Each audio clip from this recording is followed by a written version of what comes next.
Assalamualaikum warahmatullahi wabarakatuh. Kami dari kelompok 3 kelas 11 izin memperkenalkan diri. Nama saya Kayla Alfa Griselda bersama rekan saya Putri Aulia. Saya Ivan Kamal Obama. Saya Sudirman. Saya Aurahan Salmania. Pada kesempatan kali ini kami akan menjelaskan materi mengenai jenis-jenis gangguan pencernaan pada sistem manusia, kelainan, dan teknologi pada sistem pencernaan. Oke, apa sih gangguan pencernaan itu? Gangguan pencernaan adalah kondisi di mana sistem pencernaan kita tidak berfungsi secara baik. Adapun sebab dari gangguan pencernaan karena kurangnya aktivitas berolahraga, kurangnya nutrisi dan protein, sehingga dapat menyebabkan dari gangguan pencernaan. Apa aja sih contoh dari sistem gangguan pencernaan? Diare. Diare adalah masalah kesehatan ketika Anda buang air besar, encer, dan berair lebih sering dari biasanya. Gejala lainnya seperti nyeri perut, kembung, mual, muntah, lendir, dan darah di feses. Dan rasa tak tertahankan ingin buang air besar. Diare bisa disebabkan karena infeksi virus, bakteri, dan parasit. Biasa juga karena mengonsumsi obat-obatan, pemanis, buatan, hingga intoleransi atau gula yang ditemukan dalam susu dan produk olahannya. Cara mencegah diare bisa dengan menjaga kebersihan, mencuci tangan sebelum makan, dan pastikan saat mencuci tangan menggunakan sabun setidaknya selama 20 detik. Cara mengobati yang cepat adalah mengonsumsi obat anti diare dan menghindari makanan tertentu yang bisa merendahkan gejala diare Anda. Yang kedua yaitu MAH. MAH adalah rasa tidak nyaman yang dirasakan dalam perut seperti nyeri atau perih. Ini sering terjadi selama atau setelah makan, saat kekenyangan atau terlambat makan. Gejala lainnya seperti kembung dan mual. Masalah pencernaan satu ini bisa dibatasi tanpa pengobatan medis. Anda hanya perlu memperbaiki pola makan dan menghindari makanan atau minuman pemicunya. Namun beberapa penyakit MAH harus segera diobati ke dokter jika sering kambuh dan sudah mengganggu aktivitas Anda.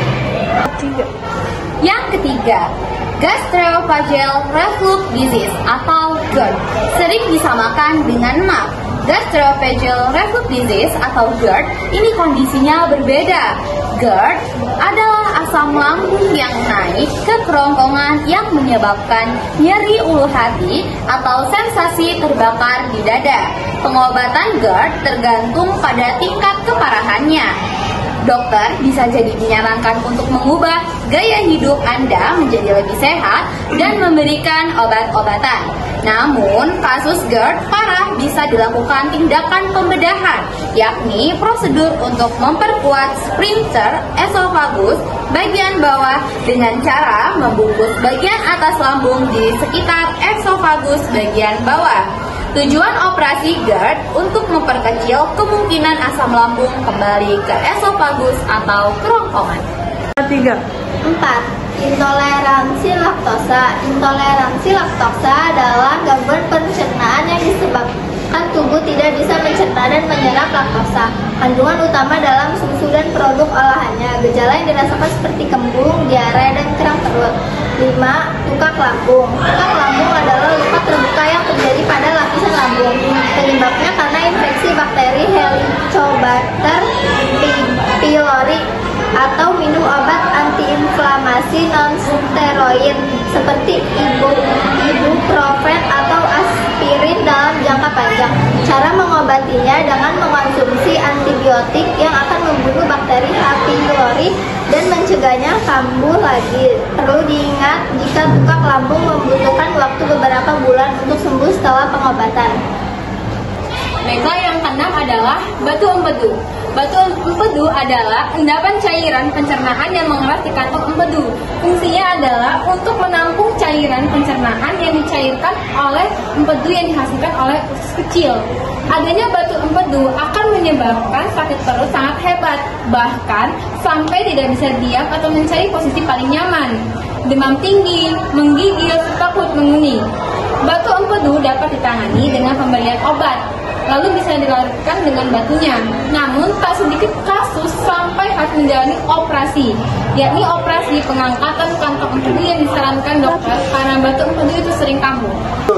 Sembelit adalah kondisi yang menyebabkan fases keras dan menggumpal sehingga susah dikeluarkan. Ini karena buang air besar tidak teratur. Sembelit bisa terjadi penyakit yang bisa terjadi dan tidak butuh penanganan khusus. Namun ada kasus sembelit yang menjadi kronis dan menyebabkan rasa sakit dan ketidaknyamanan sampai mengganggu keseharian. Yang ke-8 yaitu ambeien. Ambeien adalah pembuluh darah vena yang membengkak di anus dan rektum bagian bawah. Istilah lain yang sering digunakan dalam kondisi ini adalah wasir. Tingkat keparahan ambeien bervariasi. Gejala yang muncul pun juga sampai buang air besar, nyeri, keluar darah saat buang air besar, gatal pada area anus.